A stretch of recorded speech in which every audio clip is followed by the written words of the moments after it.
Bueno, ahora sí, comenzamos formalmente la clase práctica correspondiente a la unidad 8 del Poder Ejecutivo. Hoy vamos a hacer el trabajo práctico número 8A, como les dije, del Poder Ejecutivo. En la unidad anterior habíamos visto el Poder Legislativo, cuya función principal era la sanción de leyes. También habíamos aclarado, y es una cuestión muy importante para que lo tengan en cuenta, que entre los poderes existe una interdependencia, lo que quiere decir que va a haber un control de todos los poderes, ¿no es cierto? Un poder va a controlar a otro. Ya vimos que en el procedimiento de formación de leyes, que si bien era una competencia exclusiva del Congreso, el Poder Ejecutivo también participaba en la formación de las leyes. ¿Por qué? Porque era el encargado de la promulgación y de la publicación de las leyes. Ahora bien, en esta unidad vamos a hablar justamente del Poder Ejecutivo, que como bien ya vieron en la clase teórica, el Poder Ejecutivo tiene tres funciones primordiales, las cuales podemos decir que son la actividad política o gubernamental, es la encargada de realizar los actos políticos de naturaleza política. También tiene a su cargo la función de la actividad administrativa, que ya vamos a ver más adelante. El presidente en el Estado argentino es el que ejerce la titularidad de la función administrativa, en el jefe de Estado. Y otra de las funciones es la decisión ejecutoria que tiene el Poder Ejecutivo, ya que va a llevar a cabo no solamente las leyes sancionadas por el Congreso, sino también determinadas sentencias dictadas por el Poder Judicial, sobre todo por la Corte Suprema de Justicia de la Nación. Ahora bien, el Poder Ejecutivo, entonces podemos decir que tiene el liderazgo del poder político y es el motor primitivo y principal de la dinámica estatal. ¿A cargo de quién va a estar el Poder Ejecutivo? Del presidente de la Nación. En la parte teórica, ustedes habrán visto que de acuerdo a cómo se va a realizar la distribución del poder en el Poder Ejecutivo, va a dar origen a dos sistemas claramente diferenciados, que son el presidencialismo y el parlamentarismo. Es justamente sobre estos dos sistemas que tratan la primer consigna de nuestro trabajo práctico. Ahora bien, antes de comenzar con la consigna número 1, vamos a hacer algunas referencias respecto de estos dos sistemas.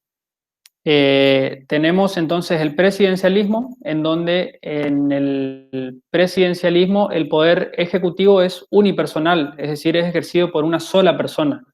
¿Cuál es la característica principal que a su vez lo diferencia del parlamentarismo? Es que la cabeza del Poder Ejecutivo es ejercido por el presidente, que va a desempeñar de forma simultánea los cargos de jefe de Estado y jefe de gobierno, que ahora vamos a ver más adelante. Jefe de Estado se refiere a que representa al Estado argentino no solamente frente a otros estados, sino también ante otras organizaciones de carácter internacional.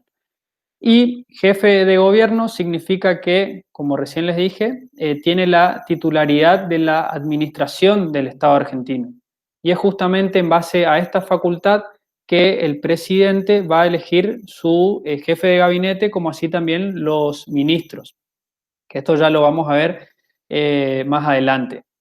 ¿Cuál es otra característica del presidencialismo? Que el presidente y el vicepresidente son elegidos a través de una elección directa y por el pueblo. Como vimos en las unidades anteriores, dijimos que el sistema electoral que se utiliza para la elección de presidente y vice es el de doble vuelta o balotaje.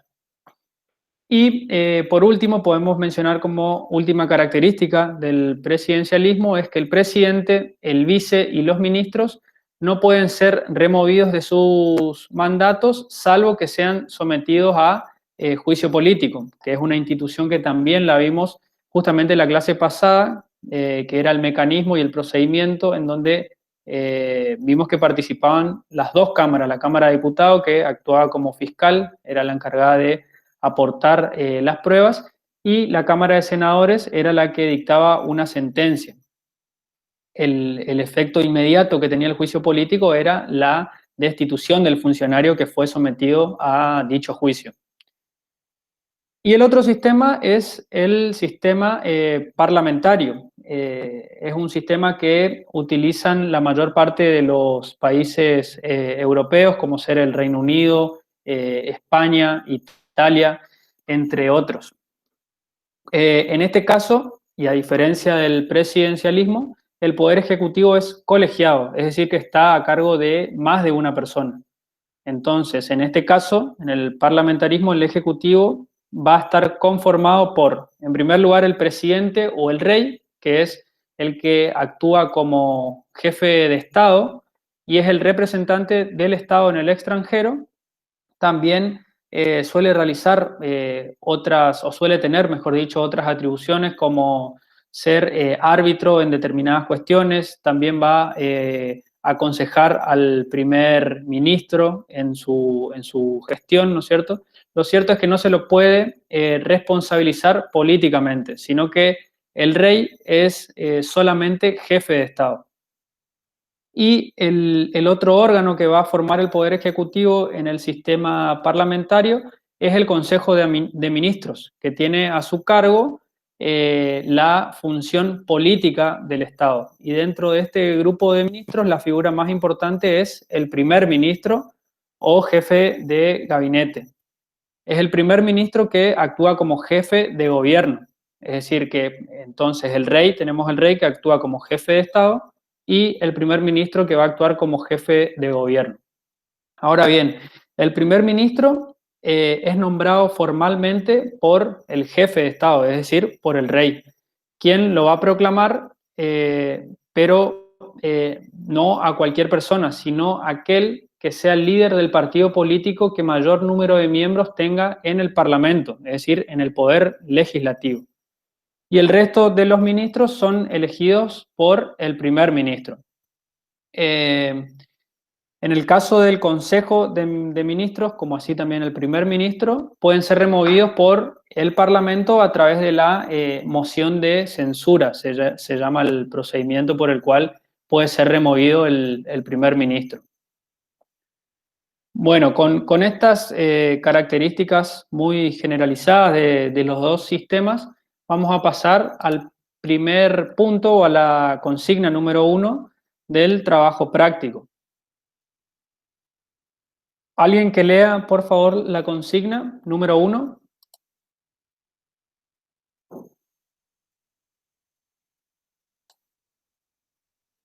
¿Cualquiera?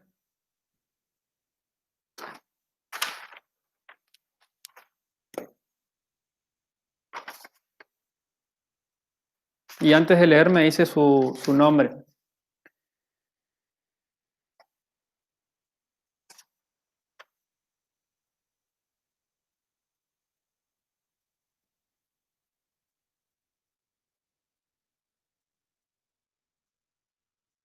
¿Alguien que lea? Dayana Medina, Mariana Romero, Nahuel Sánchez.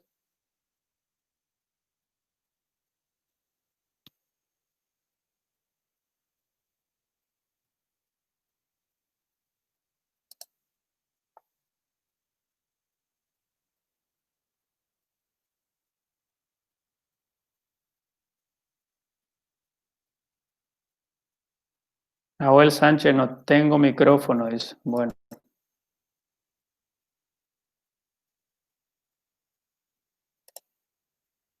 ¿Y Dayana Medina?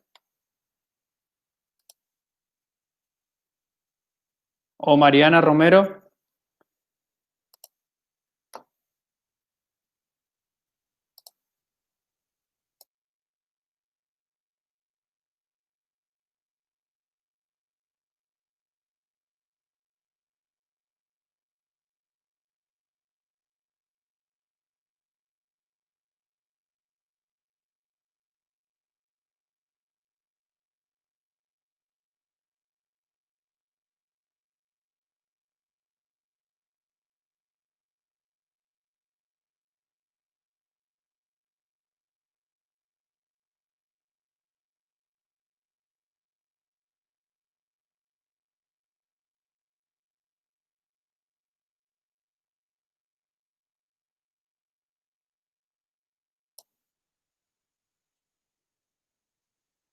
Recuerden, chicos, que tienen que tener a mano el trabajo práctico porque si no, no sirve de nada estas clases prácticas que hacemos. Si yo tengo que venir y estar hablando solo, no sirve de nada. Estas clases prácticas son para ustedes, no para mí. Yo ya sé ya estos temas. Voy a leer la consigna número 1 y ustedes, no sé de qué manera, si por el chat me pueden ir poniendo cuál es la respuesta. La consigna es indicar con una A características propias del presidencialismo y con la letra B, perdón, las propias del parlamentarismo. Entonces, la consigna consiste en que hay características que son propios de un sistema y del otro, y nosotros tenemos que ir poniendo a qué sistema corresponde. El primero, no permiten una separación del poder entre el gobierno y el parlamento. A o B.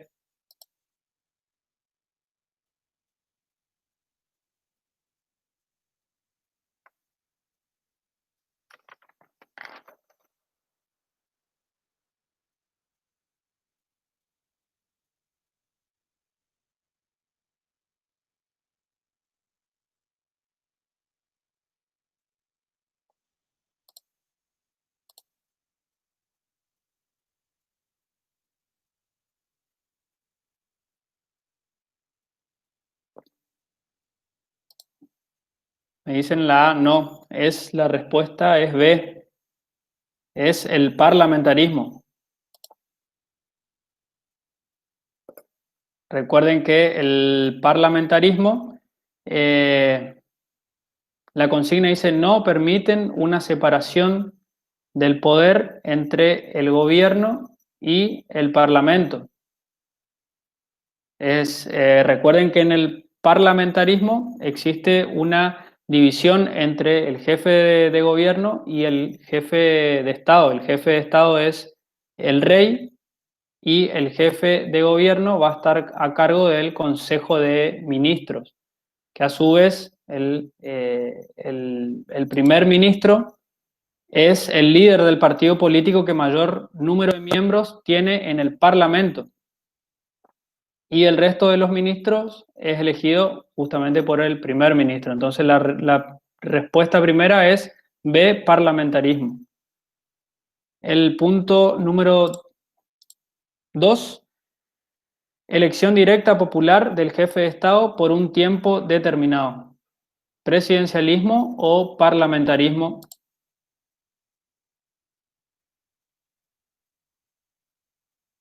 Presidencialismo, exactamente. Recuerden que el ejecutivo, el presidente y el vicepresidente en el presidencialismo son elegidos a través de una votación directa por el pueblo.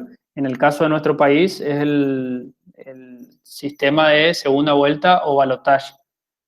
El punto número 3, gobiernos designados y destituidos por el Parlamento.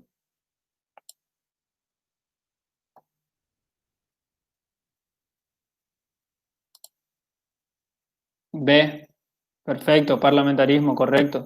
Punto número 4, el Ejecutivo no es designado ni desbancado por el voto parlamentario.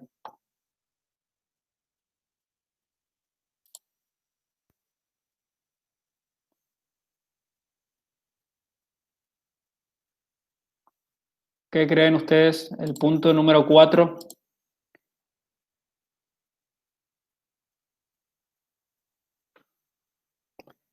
es el presidencialismo. Punto A, recuerden que en el presidencialismo, en nuestro sistema, pueden ser destituidos por juicio político, que es el instituto que vimos en la clase anterior. Punto número 5, nombra a los miembros de su gabinete. ¿Presidencialismo o parlamentarismo? Presidencialismo, perfecto. El poder ejecutivo y legislativo se comparten.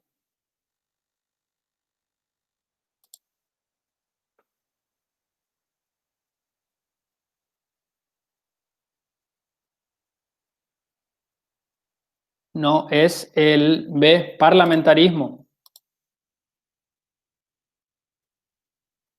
Punto número 7, el poder de censurar a ministros por el Parlamento.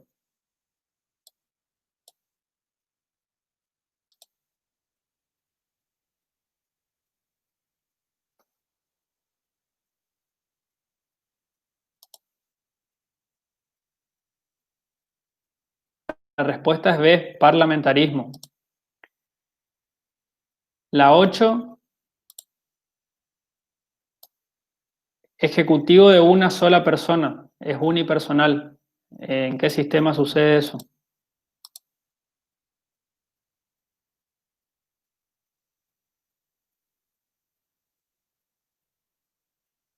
En el presidencialismo, bien. El presidente dirige el ejecutivo.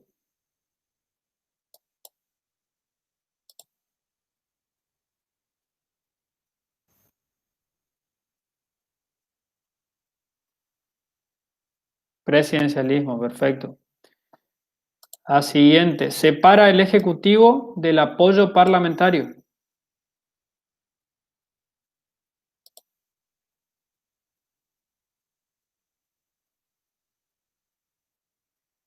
No, en este caso es presidencialismo también. La 11, el Parlamento no puede sustituir al presidente.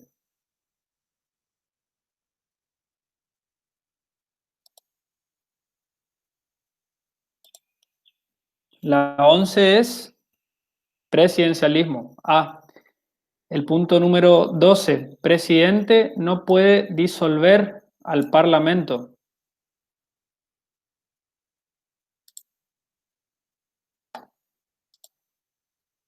El punto número 12 es presidencialismo. El punto número 13, se excluye la concentración del poder en una persona.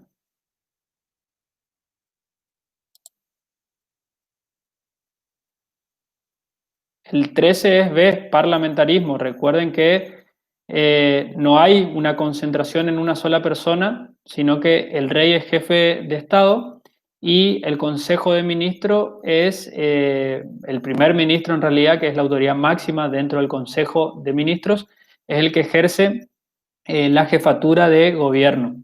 Entonces el punto 13 es parlamentarismo. 14, el punto 14, generalmente la jefatura de Estado se encuentra separada de la jefatura de gobierno, que es lo que le acabo de explicar. Es la número 14. A ver quién responde esa.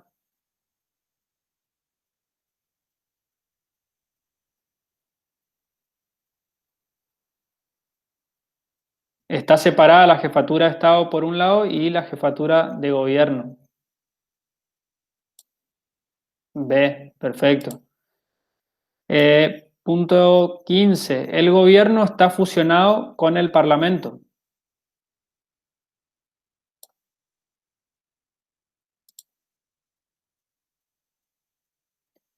En este caso es el parlamentarismo.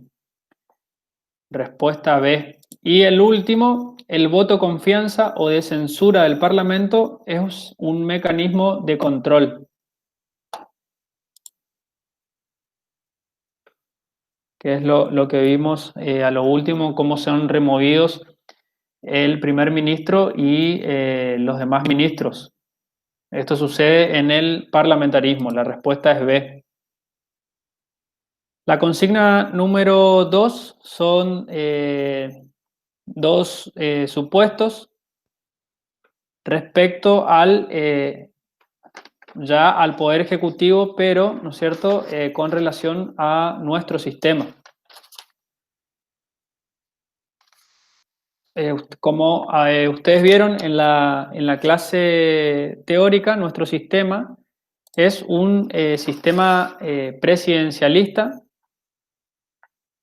¿no es cierto?, Y el titular de cátedra había explicado que con respecto a nuestro sistema, si bien es presidencialista y el órgano encargado de llevar a cabo el gobierno y la administración del país es una sola persona, existe una discusión doctrinaria respecto a si nuestro poder ejecutivo es unipersonal o es colegiado. La doctrina mayoritaria, en donde se encuadra Vidal Campos y también los profesores de esta cátedra, consideran que el poder ejecutivo es un órgano unipersonal. ¿Cuál es el fundamento que tiene esta postura doctrinaria? Nada más y nada menos que el artículo 87 de la Constitución Nacional. Y la otra postura, que es la postura del sector doctrinario minoritario, considera que el Poder Ejecutivo es un órgano colegiado, porque también está compuesto por, además del presidente, el jefe de gabinete y los demás ministros. El fundamento que tiene esta postura doctrinaria es que el jefe de gabinete como los ministros también participan en las decisiones de gobierno. Sin embargo, la doctrina mayoritaria, donde se encuadra el titular de cátedra, considera que el poder ejecutivo de nuestro país es unipersonal.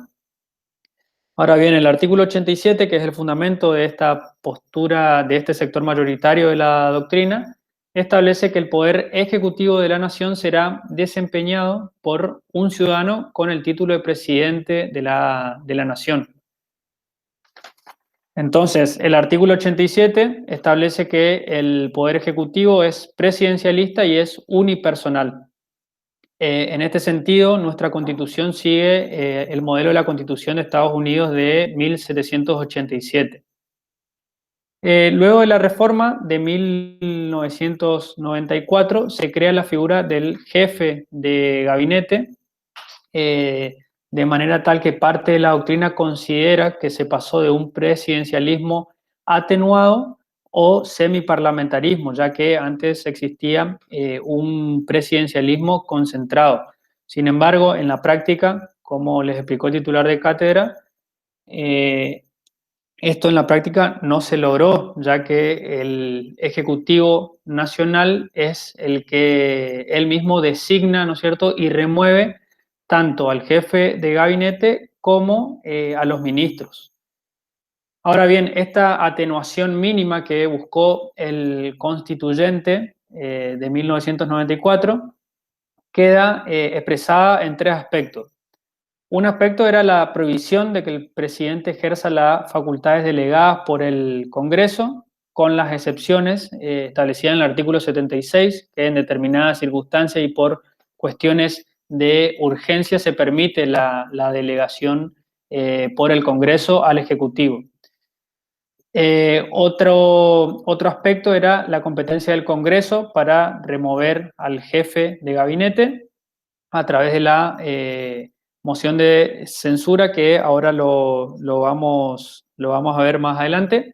Y por último, la prohibición de que el presidente dicte decretos de necesidad y urgencia, con las excepciones establecidas en el artículo 99, inciso 3. Recordemos que este artículo prohíbe expresamente que el presidente dicte decretos de necesidad y urgencia, pero inmediatamente después, en el siguiente párrafo, establece cuáles son las excepciones para que el Ejecutivo pueda dictar decretos de necesidad y urgencia, que son circunstancias extraordinarias o de emergencia, como es el caso que vivimos actualmente, la emergencia sanitaria.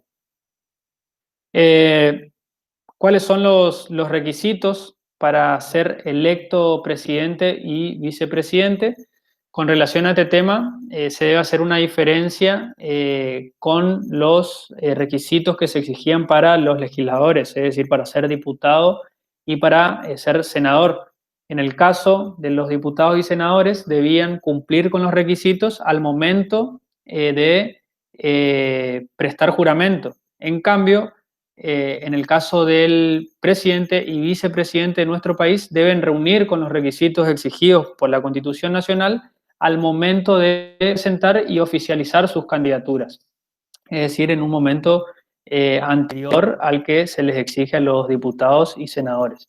¿Cuáles son estos requisitos? Se encuentran establecidos en el artículo 89, si mal no recuerdo. Vamos a verificar.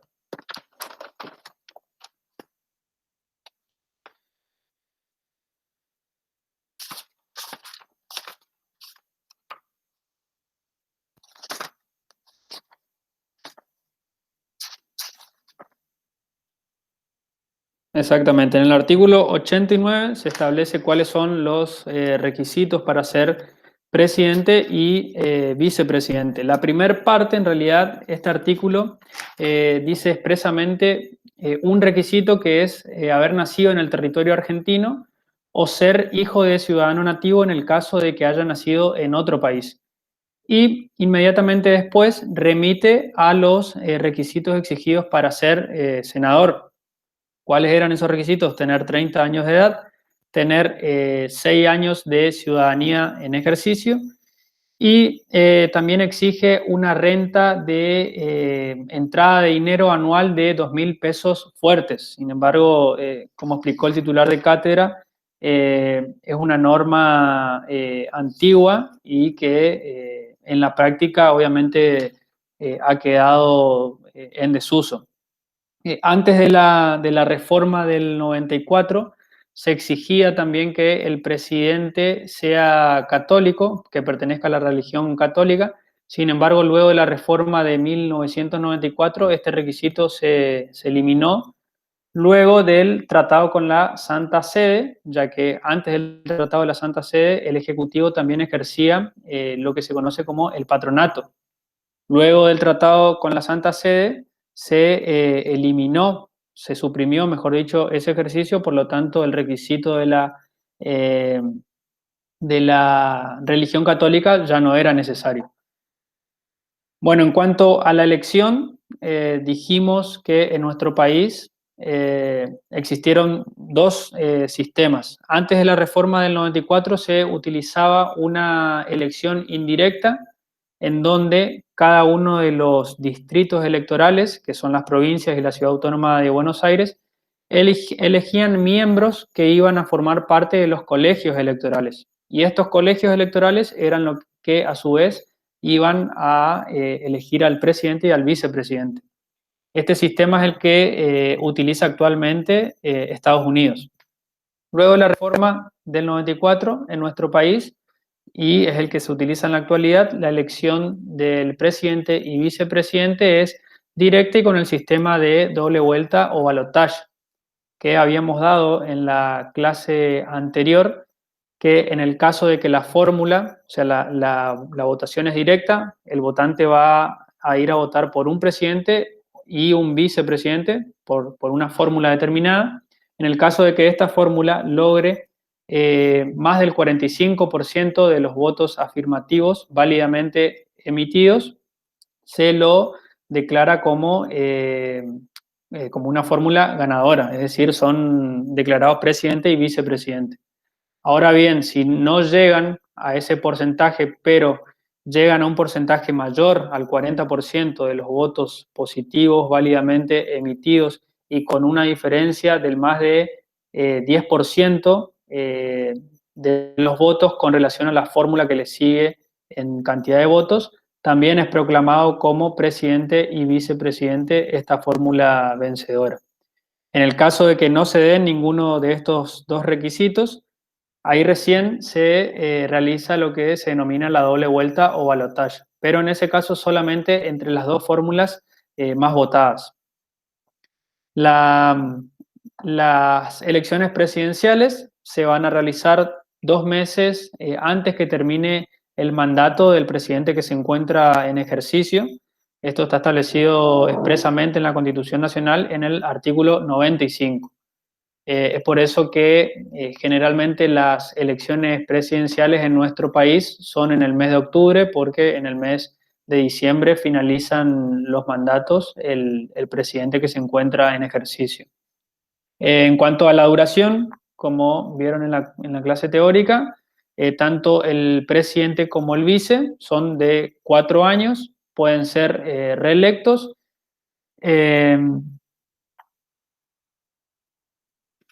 Y bueno, en cuanto al vicepresidente, que también es algo importante para resolver los casos, como ya dijimos, el vicepresidente no forma parte del poder ejecutivo, es decir, el poder ejecutivo, como dijimos, es unipersonal, solamente es ejercido por el presidente, pero el vicepresidente, en el caso de ausencia, enfermedad, muerte, renuncia o destitución del presidente, va a asumir el cargo de presidente.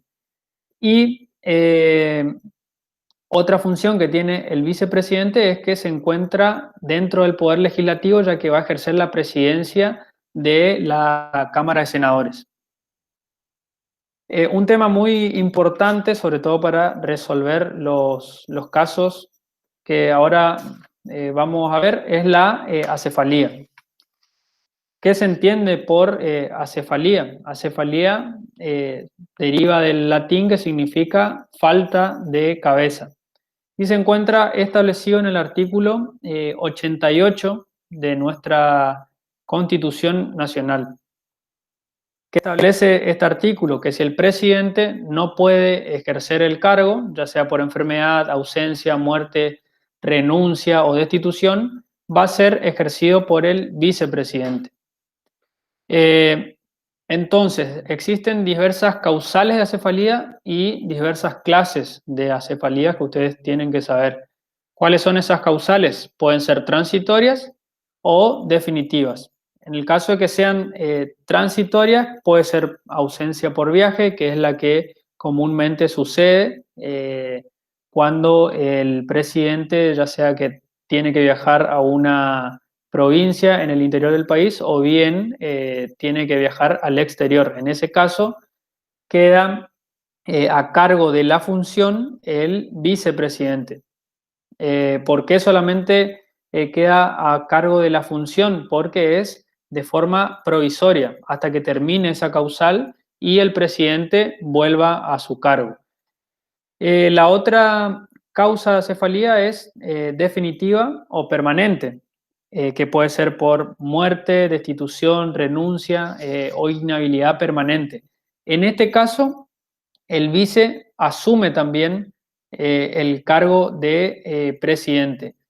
Ahora bien, ¿cuál es la diferencia? Y esto es pregunta de examen, la diferencia entre la transitoria y la definitiva. La diferencia es la siguiente, que en la transitoria el vice asume solamente la función del presidente. ¿Por qué? Porque es provisorio. En cambio, en la definitiva, el vicepresidente asume, además de la función, va a asumir también el cargo. ¿Por qué? Porque va a ser hasta que concluya el periodo de los 4 años, o sea, el tiempo restante que le falta para cumplir el mandato, mejor dicho, y haya nuevas elecciones. En este caso, el vicepresidente debe jurar como presidente y el puesto de vice, o sea, de vicepresidente, va a quedar vacante. En cuanto a las clases de acefalía, existen 2 clases, la parcial y la total. Parcial es cuando solamente falta el presidente. En este caso no existen mayores inconvenientes, ya que el presidente es reemplazado por el vice. El problema se presenta en el caso de la segunda clase de acefalía, que es la cefalía total. En este caso, la cefalía, ¿no es cierto?, se basa ya sea en el presidente y vicepresidente. O sea, las 2 personas están ausentes, están impedidos de ejercer la presidencia. Entonces, ¿qué pasa en este supuesto? La solución está dada por el artículo 88 de la Constitución Nacional. ¿Qué establece este artículo? Que el Congreso va a determinar qué funcionario público ha de desempeñar la presidencia. Entonces, cumpliendo con esta facultad, el Congreso de la Nación sancionó la ley de acefalía, que a lo largo del tiempo fue objeto de numerosas modificaciones. Lo cierto es que actualmente la ley de acefalía vigente es la 25.716. Esta ley es muy importante que la lean porque establece cuál es el mecanismo que se sigue, ¿no es cierto?, en caso de acefalía, sobre todo en el caso de la acefalía total, que es el tema del caso que tenemos que resolver ahora. Ahora bien, ¿qué dice la ley sobre el caso de, el supuesto, mejor dicho, de acefalía total? En el caso de que el presidente, como así también el vicepresidente, están impedidos de ejercer la presidencia, el primero que va a suplantar el lugar del presidente es el presidente provisorio del Senado.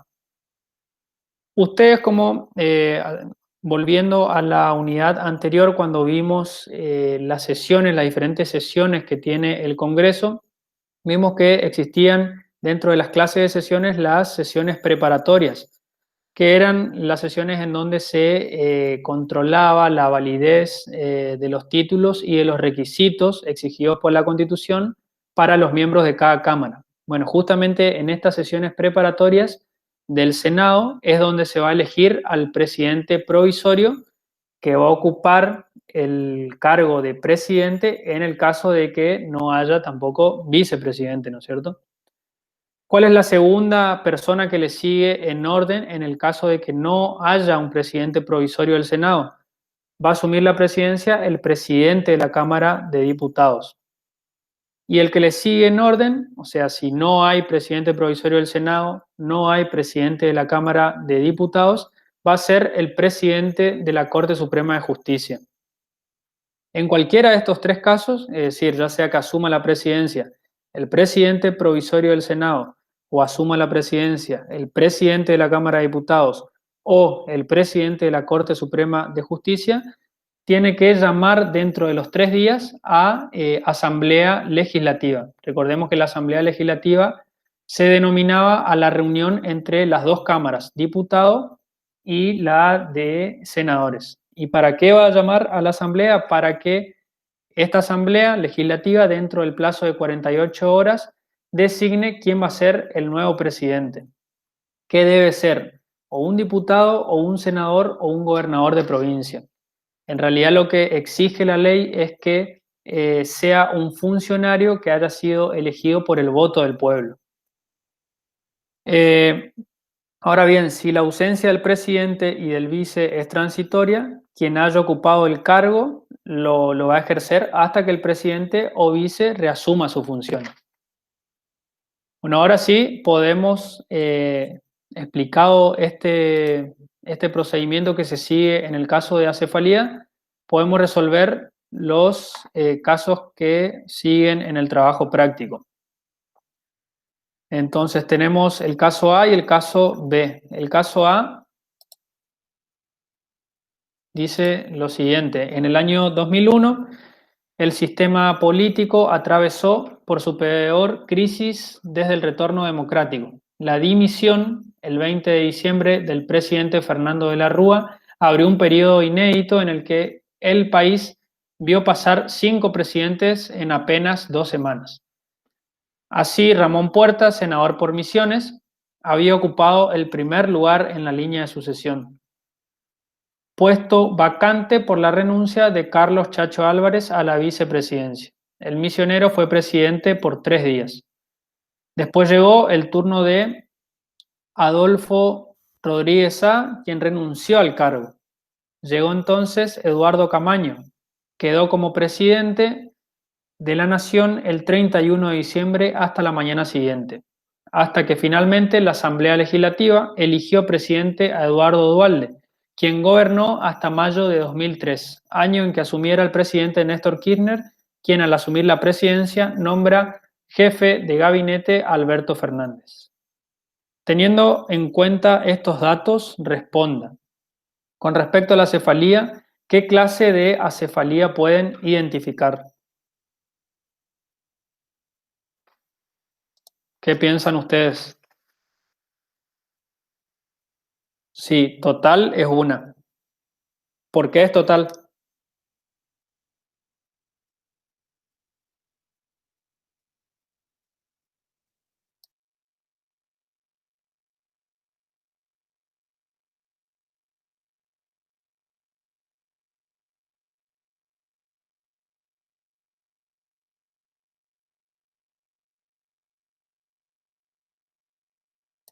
Total es cuando,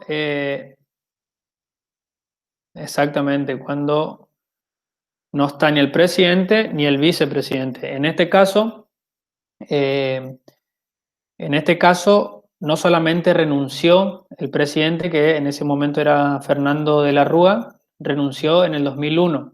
Anteriormente, ya en el año 2000, había renunciado el vicepresidente, que era Chacho Álvarez. Entonces, la cefalía era total, bien. ¿Y qué otro tipo de acefalía ven ustedes? ¿Parcial? Perdón, ¿provisoria o permanente? ¿Transitoria o permanente?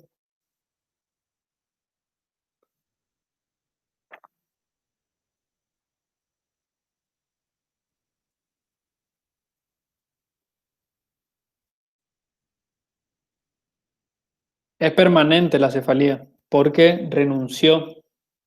Entonces, las dos clases de cefalía son permanente y permanente una y total la otra. Perfecto. La segunda pregunta, teniendo en cuenta las previsiones en el derecho argentino, ¿qué cargos ocupaban los diferentes funcionarios que asumieron la presidencia? A ver, el primero fue Ramón Puerta. Dijimos que el primero que asume la presidencia en el caso de acefalía, ¿quién es?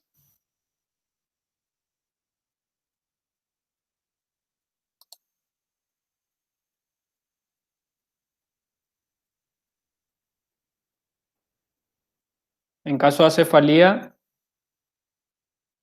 sí, el que le sigue al vicepresidente, pero ¿quién?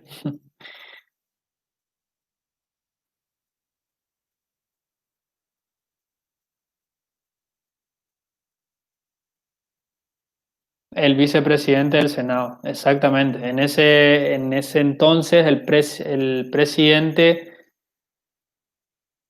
no, es el presidente provisorio del Senado, el que le sigue al vicepresidente. Entonces, en el caso de que esté acéfalo el presidente, el vicepresidente, el primero que le sigue en orden es el presidente provisorio del Senado, que recordemos que les dije que el presidente provisorio del Senado es designado en las sesiones preparatorias de la Cámara de Senadores. Entonces, en ese momento, Ramón Puerta era el presidente provisorio del Senado. Luego vino Rodríguez Sá. ¿Qué era Rodríguez Sá en ese entonces? Era gobernador de San Luis, ¿no es cierto? ¿Y por qué viene un gobernador? Porque justamente el que asumió, que fue Ramón Puerta, convoca a la Asamblea Legislativa para que dentro del plazo de 48 horas designe quién iba a ser el presidente. Entonces, esta asamblea legislativa lo designa a Rodríguez Sá, que era en ese entonces gobernador de San Luis. Recordemos que la ley dice que la asamblea legislativa tiene que elegir a cualquier funcionario que haya sido elegido por el voto del pueblo, ya sea diputado, ya sea senador o ya sea gobernador de cualquiera de las provincias. Luego Rodríguez Sá renuncia, ¿cierto? Se produce nuevamente la acefalía y asume el segundo que le seguía en la lista, según la ley de acefalía, que es el presidente de la Cámara de Diputados. ¿Quién era en ese momento el presidente de la Cámara de Diputados? Eduardo Camaño. Eduardo Camaño vuelve a llamar a la Asamblea Legislativa y esta asamblea legislativa lo elige a Eduardo Duhalde. que en ese momento era senador. Recordemos que la ley lo que exige es que sea diputado, senador o gobernador de cualquiera de las provincias. Entonces, esa Asamblea Legislativa lo elige a Eduardo Duhalde, quien va a gobernar hasta mayo del 2003, en donde se convocaron a elecciones anticipadas y salió ganador. En realidad se fueron a segunda vuelta, se fueron a un balotaje entre la fórmula de Carlos Menem y de Néstor Kirchner. No se llegó a esa segunda vuelta, ya que antes de que se cumpla o antes de que se lleve a cabo esa segunda votación, Carlos Menem se baja del balotaje y es electo presidente Néstor Kirchner. Bueno, ¿qué jefaturas ejerce el presidente de la nación cuando asume su cargo?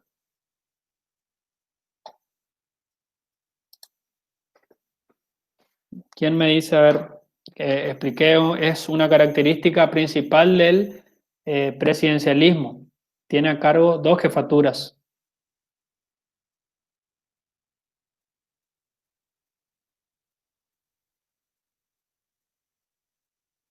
Jefatura de Estado es una. ¿Y la otra? Jefatura de Gobierno. Bien. Y además es el jefe de las Fuerzas Armadas. Eso también tienen que saber. Tiene entonces a cargo la Jefatura de Estado, Jefatura de Gobierno y es el jefe de las Fuerzas Armadas. Bueno, el segundo caso dice: en el año 97, tras una maratón de denuncias y discursos de elevado tono crítico dirigidos contra el gobierno de Carlos Menem, la Alianza y un puñado de diputados de partidos provinciales no lograron alcanzar su objetivo máximo. El PJ ganó la votación, quien definía el pedido de moción de censura al jefe de gabinete, Jorge Rodríguez, por su cuestionada gestión en la privatización de los aeropuertos, con 93 votos negativos del PJ y 68 afirmativos de la oposición. La Cámara de Diputados rechazó el apartamiento del reglamento para votar el pedido de moción de censura. Teniendo en cuenta estos datos, responda: ¿quién tiene la facultad de elegir al jefe de ministros? ¿Quién me dice quién tiene la facultad de elegir al jefe de gabinete, que está a cargo también de la remoción?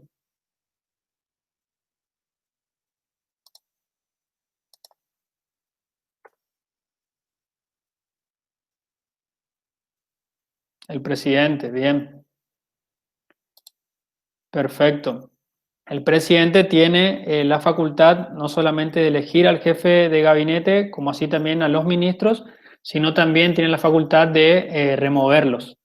Recuerden que también el jefe de gabinete y los ministros pueden ser removidos por la moción de censura y el juicio político. Por esos dos mecanismos, que eso ya es facultad del Congreso.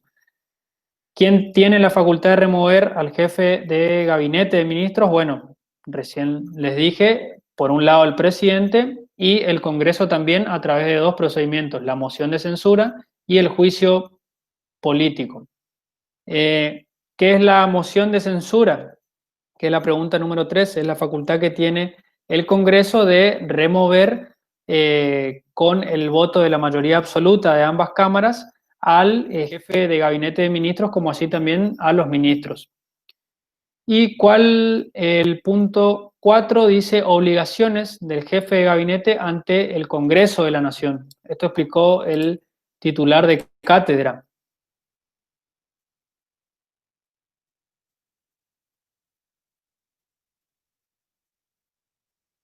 Está establecido en el artículo 101 de la Constitución Nacional. Bueno, que no les voy a poder hacer leer porque no tienen micrófono. El artículo 101 dice que el jefe de gabinete de ministros debe concurrir al Congreso al menos una vez por mes, alternativamente a cada una de sus cámaras, para informar de la marcha del gobierno, sin perjuicio de lo dispuesto en el artículo 71, que el artículo 71, dentro de las atribuciones del Congreso, establece que cualquiera de las cámaras puede citarlo, ¿no es cierto?, al jefe de gabinete para que concurra a dar explicaciones o informes de su gestión. Y este mismo artículo, en la segunda parte, establece la moción de censura, que lo que dispone es que el jefe de gabinete, como así también los ministros, pueden ser removidos por el voto de la mayoría absoluta de los miembros de cada una de las cámaras. Y por último, ¿qué es el refrendo ministerial? ¿Alguien sabe qué es el refrendo ministerial o para qué sirve?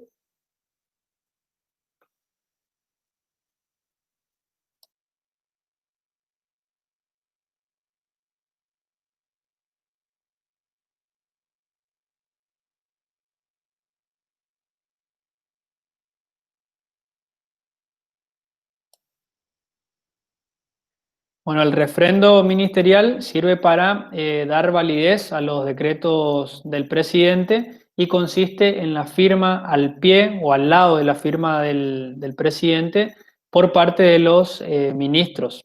De manera tal que para que un decreto sea válido, además de la firma del presidente, debe llevar consignado, ¿no es cierto?, la firma de los ministros, que pueden ser de un ministro, de dos o de todos los ministros. Eso ya va a depender de qué versa el decreto.